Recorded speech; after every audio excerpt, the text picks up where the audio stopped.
le pic dans sa chair, pour moi, c'est le voile. Voilà. C'est bon. Je commence. Bonjour. Vous êtes ici à la cave de l'œuvre Saint-Augustin, librairie édition. Moi, je suis une membre de l'œuvre Saint-Augustin, Sœur Isabelle. Ici, vous êtes dans l'atelier de peinture de Sœur Isabelle. Et donc, ce que vous voyez à droite et à gauche, ce sont mes peintures. Et puis moi, je suis mis au milieu de ces peintures. C'est déjà... Donc, je m'occupe de peindre des toiles, faire des dessins, des aquarelles.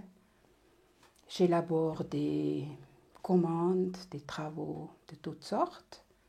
J'ai 2 élèves de peinture. Et c'est mon occupation 50%. Il y a aussi, puisque je suis religieuse, la vie spirituelle, donc je me trouve avec mes sœurs pour prier, pour se retrouver pour des réunions, pour se voir, pour se promener au jardin, pour se parler. Et ça, c'est très important, la vie communautaire, et aussi, c'est elles qui me permettent de faire mon petit extra ici, et c'est elles qui m'ont mise à disposition des salles, 2 salles. Et la cave, c'est très agréable pour un artiste parce que j'ai la paix. Puis des fois, j'invite des artistes et on fait beaucoup de bruit. Ça dérange personne. Et puis, je suis ainsi dans la communauté acceptée en tant que personne un peu extravagante, des fois un peu difficile à vivre. Mais je vous assure, je me donne beaucoup de peine pour quand même avoir bon caractère. Ce qui est aussi pas évident de peindre la vie de la Bible, parce que la Bible, elle est très spéciale. On ne peut pas faire n'importe quoi avec elle.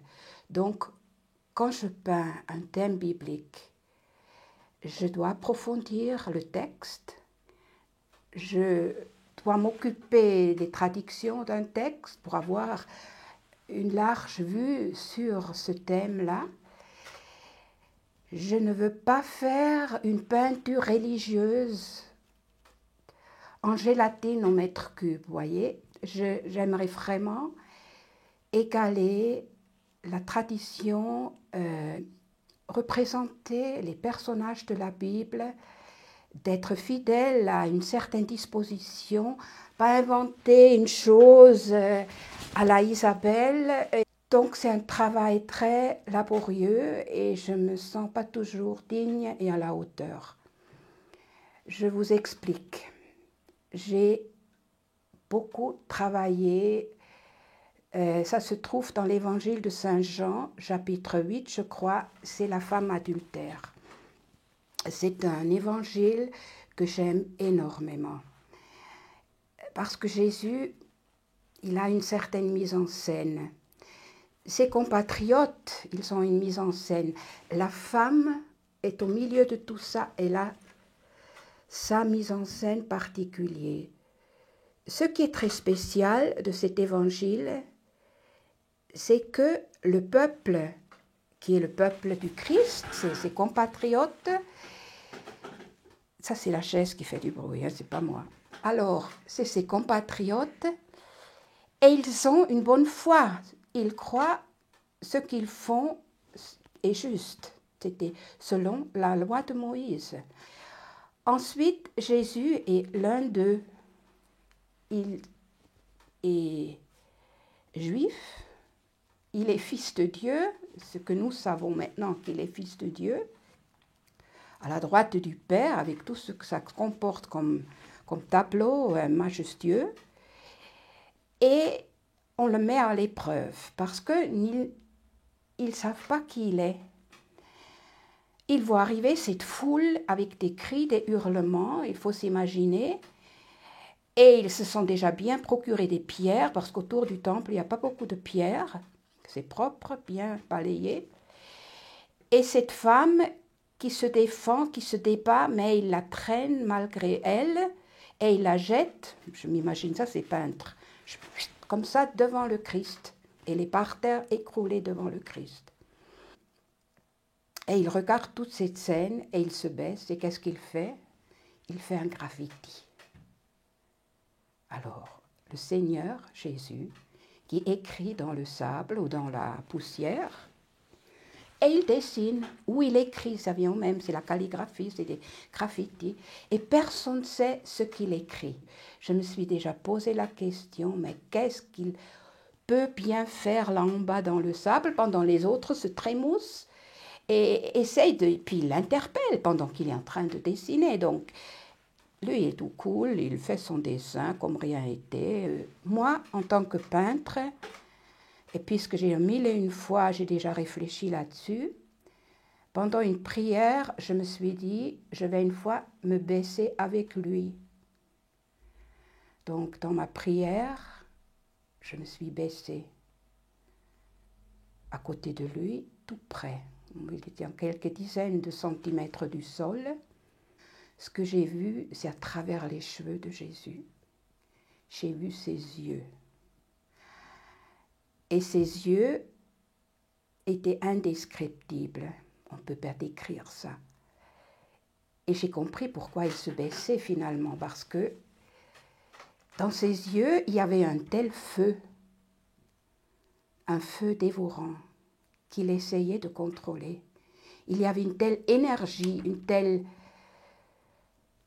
puissance qu'il a dû se baisser. Mais cette puissance, elle n'était pas destructeur. C'était une puissance d'amour, une puissance de pardon. Cet homme était dévoré par ce feu d'amour qui brûlait en lui.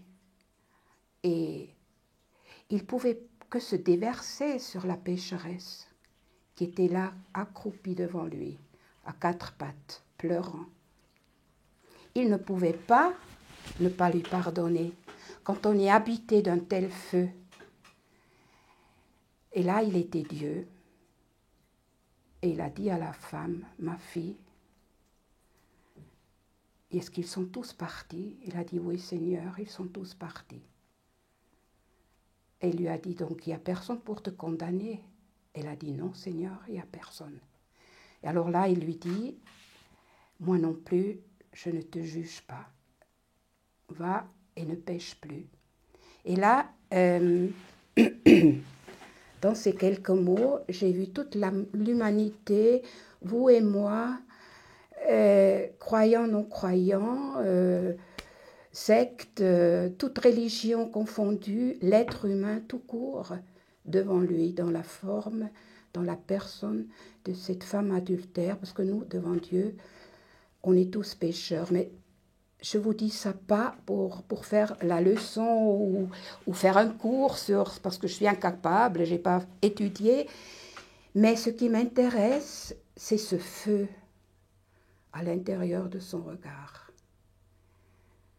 Cette présence incroyable qui fait qu'il est Dieu et il ne peut pas être autre chose que lui-même.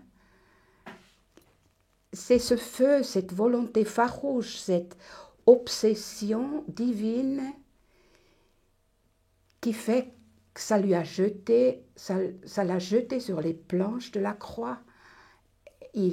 Dans ce même élan, il ne pouvait que se sacrifier parce que ce qu'il voulait pour nous, et ce feu qui brûlait en lui englobait toute l'humanité. Alors, ce que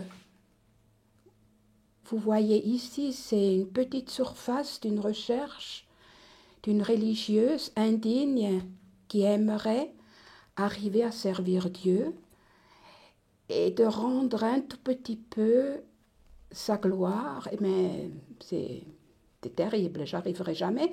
Mais j'essaye avec les moyens que j'ai et peut-être un jour j'arriverai quand même à peindre ce regard de mon bien-aimé Jésus et ce serait vraiment une bonne chose pour moi Et ça me ferait beaucoup plaisir d'arriver à rendre cela. Donc, c'est une histoire à suivre. Je vous remercie pour votre attention et je vous souhaite tout de bon et peut-être un jour on se verra. Merci beaucoup.